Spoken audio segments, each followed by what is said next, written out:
আপনি যদি দেশের বাইরে ভ্রমণ করতে চান তাহলে সর্বপ্রথম আপনার যে জিনিসটি প্রয়োজন হবে পাসপোর্ট।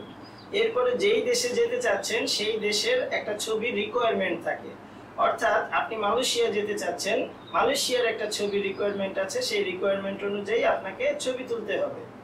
এরপরে আপনার প্রয়োজন হবে, আপনি যদি চাকরিজীবী হন তাহলে আপনার প্রয়োজন হবে আপনার এনওসি, আপনার অফিসের আইডি কার্ড, এগুলো আপনার প্রয়োজন হবে চাকরিজীবী হলে। আর আপনি যদি ব্যবসায়ী হন তাহলে আপনার trade licence, visiting card, pad এবং ট্রেড লাইসেন্সটা অবশ্যই ইংরেজিতে নোটারি করা থাকতে হবে। আর এছাড়াও প্রয়োজন হবে আপনার আনুষঙ্গিক যে ডকুমেন্ট সেইগুলো, অর্থাৎ আপনি যদি বিবাহিত হন, আপনার ওয়াইফ আপনার সাথে যেতে চায় তাহলে আপনার প্রয়োজন হবে ম্যারেজ সার্টিফিকেট। আপনার সন্তান যদি আপনার সাথে যেতে চায় তাহলে প্রয়োজন হবে জন্ম নিবন্ধন, এবং বাচ্চাটা যদি স্কুলে পড়াশোনা করে তাহলে তার স্টুডেন্ট আইডি কার্ড প্রয়োজন হবে। তো এটা মালয়েশিয়ার ক্ষেত্রে যেরকম প্রযোজ্য তেমনি ভাবে এটা থাইল্যান্ডের ক্ষেত্রেও প্রযোজ্য, তেমনি ভাবে এটা সিঙ্গাপুরের ক্ষেত্রেও প্রযোজ্য। অর্থাৎ তিনটা দেশের রুলস রিকোয়ারমেন্ট অলমোস্ট সেম।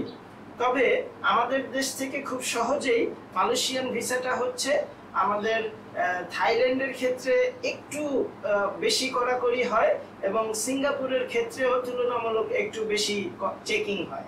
তো তিনটা দেশের মধ্যে মালয়েশিয়া সবচেয়ে ইজি, এরপরে থাইল্যান্ড, এরপরে সিঙ্গাপুর।